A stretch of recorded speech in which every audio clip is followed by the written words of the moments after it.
أعمالنا من يهده الله فلا مضل له ومن يضلل فلا هادي له وأشهد أن لا إله إلا الله وحده لا شريك له وأشهد أن محمدًا عبده ورسوله صلى الله عليه وسلم الذي أرسله بالحق بشيرًا ونذيرًا وداعيًا إلى الله بإذنه وسراجًا منيرًا أما بعد فقد قال الله تبارك وتعالى في كلامه المجيد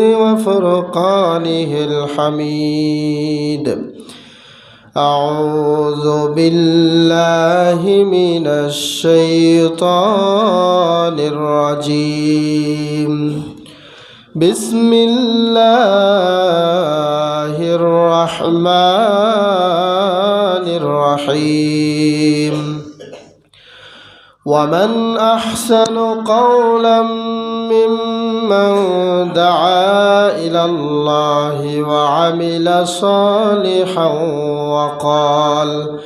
وقال إنني من المسلمين.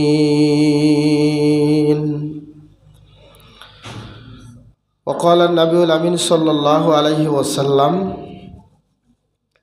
أول ما يحاسب العبد به يوم القيامة الصلاة فإن صلحت سائر أعماله وإن فسدت سائر أعماله أو كما قال عليه الصلاة والسلام. উপস্থিত মসজিদের সম্মানিত মুসল্লিয়ানে কেরাম, দোতলায় অবস্থানরত শ্রদ্ধাস্পতি নিয়ে স্নেহাশিস মা ও ভগ্নীগণ, খুতবার প্রারম্ভে আমরা মহান রবের দরবারে কালেমাতুশ শুকর আদায় করি যে আল্লাহ তাআলা আমাদেরকে মুসলিম হিসেবে জন্ম দিয়েছেন। আলহামদুলিল্লাহ। লাখো কোটি দরুদ ও সালাম নবী মুহাম্মদ রাসূলুল্লাহ সাল্লাল্লাহু আলাইহি ওয়াসাল্লামের প্রতি। বাদ আলহামদি ওয়ান্নাত। আজকে আমাদের খুতবার সংক্ষিপ্ত আলোচনার বিষয়বস্তু হলো আল্লাহ রাব্বুল আলামিন যে আমাদেরকে মুসলিম হিসেবে জন্ম দিয়েছেন, আমাদেরকে সৃষ্টি করেছেন, আমাদের বাবা মায়ের মাধ্যমে দুনিয়াতে মুসলিম হিসেবে আমাদেরকে প্রেরণ করেছেন। এর জন্য কি আমরা প্রাউড ফিল করি? এই জন্য কি আমরা আল্লাহর শুকরিয়া আদায় করি কি না? এই শুকরিয়া আদায় করার দরকার আছে নাকি নাই? ইসলাম ছাড়া পৃথিবীতে এমন একটা ধর্ম আপনি পাবেন না যেই ধর্ম কোনো মানবতার দিক দিয়ে বলেন, আর সৌন্দর্যের দিক দিয়ে বলেন, আর রুচিসম্মত হওয়ার দিক দিয়ে বলেন, ইসলাম ধর্মের চেয়ে কোনো ধর্ম কোশ্চিনকালেও সুন্দর হতে পারে না।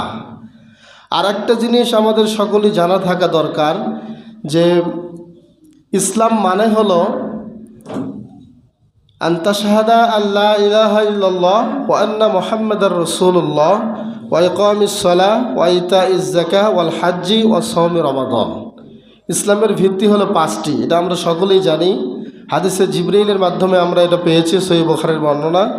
বিশ্বনবী বলেছেন ইসলাম হলো কালেমার সাক্ষী দেওয়া আল্লাহ ছাড়া কোনো মাবুদ নাই এবং মুহাম্মদ সাল্লাল্লাহু আলাইহি ওয়াসাল্লাম আল্লাহর বান্দা ও রসুল। এরপরে সালাত কায়েম করা, এরপরে যাকাত আদায় করা, এরপরে রমজানের সিয়াম পালন করা, এরপরে সামর্থ্য থাকলে মক্কাতে হজ আদায় করা।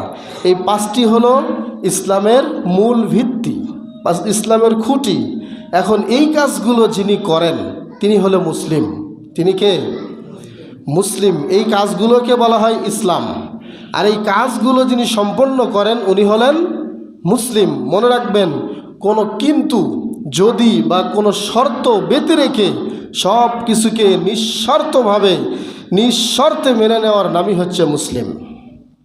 ইসলামের যে কোনো বিধানে আপনি কোনো শর্ত লাগাতে পারবেন না যে এইটা যদি হতো, এই বিষয়টা এমনে না হয়ে যদি এমনে হতো।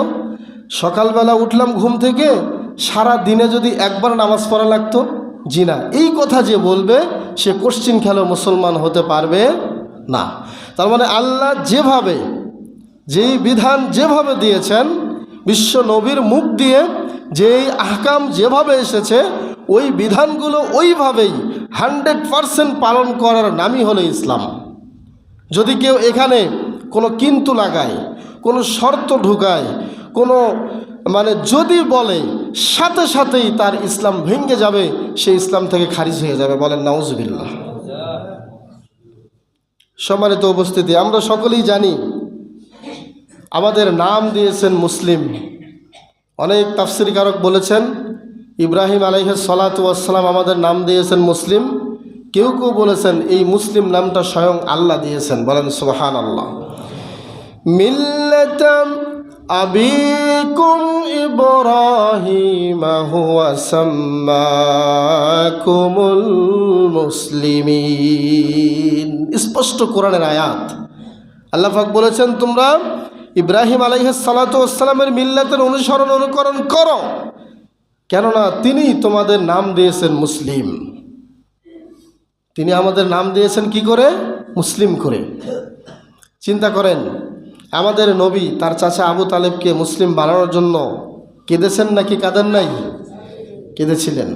কিন্তু আল্লাহ তাআলা চান নাই। কিন্তু আমরা বিনা চাওয়াতে এখানে আমরা যারা এসেছি, দুনিয়াতে এসেছি, আমরা কিন্তু আল্লাহর কাছে চাই নাই যে আল্লাহ আমাদেরকে মুসলিম হিসেবে তুমি দুনিয়াতে পাঠায়ো। না চাওয়াতেই, বিনা চাওয়াতেই আমরা ইসলাম ধর্মের মধ্যে এসেছি। এই জন্য আমাদের প্রাউড ফিল করা দরকার, আমাদের বেশি বেশি আল্লাহর শুকরিয়া আদায় করার দরকার। যেই ধর্ম ব্যতীত পৃথিবীর কোনো ধর্মের কোনো অস্তিত্ব থাকবে না, পৃথিবীর কোনো ধর্ম আল্লাহর মনোনীত হতে পারে না। একমাত্র যেই ধর্মটা আল্লাহর মনোনীত এবং আল্লাহর পক্ষ থেকে নাজিলকৃত, ওই ধর্মেই আল্লাহ আমাদেরকে পাঠিয়েছেন। বলেন আলহামদুলিল্লাহ। আল্লাহ চাইলে আমাদেরকে ইহুদি বানাতে পারতেন, আল্লাহ চাইলে আমাদেরকে হিন্দুর ঘরে আমাদেরকে পাঠাইতে পারতেন, আল্লাহ চাইলে আমাদের বৌদ্ধদের ঘরে পাঠাতে পারতেন। কিন্তু আল্লাহ রব্বুল আলামিন হিন্দুর ঘরে না দিয়ে, আল্লাহ আমাদেরকে বৌদ্ধর ঘরে না দিয়ে, আল্লাহ আমাদেরকে খ্রিস্টানের ঘরে জন্ম না দিয়ে, আমাদের বাবা মায়ের মাধ্যমে আল্লাহ তাআলা আমাদেরকে ইসলাম ধর্মের মধ্যে সৃষ্টি করেছেন। বলেন না সুবহানাল্লাহ। দেখুন, ইব্রাহিম আলাইহিস সালাতু ওয়াস সালামকে আল্লাহ যখনই বলেছেন হে ইব্রাহিম তুমি ইসলাম কবুল করো, তুমি মুসলিম হও, তিনি কোনো শর্ত লাগিয়েছিলেন? তিনি কোনো যদি বা কিন্তু বলেছিলেন? তিনি ডাইরেক্ট বলেছেন আসলামতু লিরাব্বিল আলামিন। আমি একমাত্র আল্লাহ রব্বুল আলামিন, যিনি বিশ্বজাহানের প্রতিপালক, তাকে সন্তুষ্ট করার জন্য আমি ইসলাম কবুল করলাম। সুবহানাল্লাহ। বলতে দেরি, তিনি ইসলাম কবুল করতে দেরি করেন নাই। এরপরে ওমর বিন খাত্তাব রাদিয়াল্লাহু তাআলা আনহু তিনি বলতেন যে নাহনু কওমুন আ'আজ্জানাল্লাহু বিল ইসলাম। আমরা তো এমন জাতি, যেই জাতিকে আল্লাহ তাআলা ইসলামের মাধ্যমে, ইসলামের মাধ্যমে আমাদেরকে মর্যাদা এবং সম্মানিত করেছেন। সুবহানাল্লাহ। এবং তিনি আরও বলেছেন ফাইন ইবতাগাইনাল ইজ্জাতা বেগাইরিল ইসলাম বেগাইরিহি আযাল্লানা আল্লাহ। যদি আমরা ইসলাম ছাড়া অন্য কোথাও সম্মান খুঁজি, অন্য কোথাও যদি আমরা ইজ্জত সম্মান মর্যাদা খুঁজি, তাহলে আল্লাহ আমাদেরকে বেইজ্জতি করবেন। ওমর বিন খাত্তাবের কথাটা খেয়াল করেছেন? তিনি বলেছেন যে আল্লাহ আমাদেরকে ইসলামের দ্বারাই সম্মান দিয়েছেন, মর্যাদা দিয়েছেন। যদি ইসলাম ছাড়া আমরা অন্য কোনো কিছুতে ইজ্জত মর্যাদা খুঁজতে যাই, তাহলে আল্লাহ আমাদেরকে অপদস্থ, অপমান করবেন। ইসলাম এমন একটা বিধান, ইসলাম এমন একটা জীবন বিধান, ইসলাম ছাড়া অন্য কোনো কিছু করলে, অন্য কোনো আমল করলে সেটা আল্লাহর দরবারে পৌঁছে না। বলেন সুবহানাল্লাহ। আল্লাহ পাক বলেছেন ওয়ামান ইয়াবতাগি গায়রাল ইসলামি দীনান ফালান ইউকবালা মিনহু ওয়া হুয়া ফিল আখিরাতি মিনাল খাসিরিন। সুবহানাল্লাহ। আল্লাহ বলেছেন যে ব্যক্তি ইসলাম ছাড়া অন্য কোনো কিছুকে দিন হিসেবে গ্রহণ করতে চায়, তার কোনো কিছুই আল্লাহর দরবারে কবুল হবে না, আল্লাহ গ্রহণ করবেন না, আল্লাহর কাছে গ্রহণযোগ্যতা পাবে না, এবং ওই ব্যক্তি কিয়ামতের দিন ক্ষতিগ্রস্তদের অন্তর্ভুক্ত হয়ে যাবে। তাহলে এবার আমি আপনাদেরকে প্রশ্ন করি, ইসলাম ধর্মে জন্ম নিয়ে আমরা কি খুশি নাকি বেজার? খুশি হলাম। ইসলাম ধর্মে জন্ম হয়ে আমরা অত্যন্ত খুশি। এখন আমরা তাকে প্রশ্ন করি, এই ইসলাম রক্ষা করার দায়িত্ব কি হিন্দুদের নাকি আমাদের? আমাদের। খ্রিস্টানের দায়িত্ব নাই ইসলাম রক্ষা করার, ইহুদিদের দায়িত্ব নাই তাদের মুসলিমত্ব টিকে রাখার। খ্রিস্টান বলেন, ইহুদি বলেন, হিন্দু বলেন, বৌদ্ধ বলেন, বিধর্মী যত ধর্ম আছে, কারো দায়িত্ব নাই ইসলাম পালন করার, ইসলামের ইউনিটি রক্ষা করার, ইসলামের মুসলিমত্ব আমার পরিচিতি, আমি যে একজন মুসলিম এটা পরিচিতি আমার একটাই পরিচিতি, আমি মুসলিম। আমার একটাই পরিচিতি, আমি কি? মুসলিম। আমি পরে বাঙালি, আগে হচ্ছে আমি মুসলিম। আমরা অনেক সময় বলি যে আমরা বাঙালি।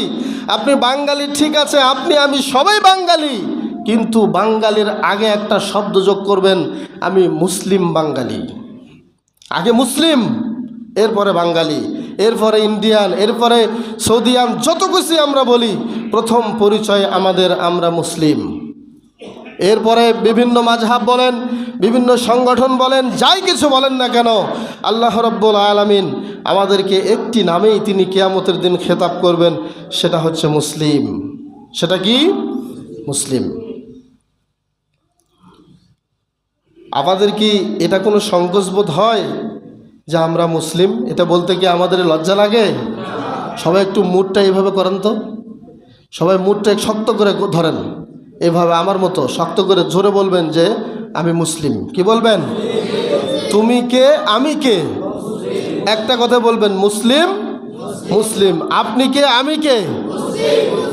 আপনি কে, আমি কে? সবার মুখে একটাই জবান, সেটা হবে কি?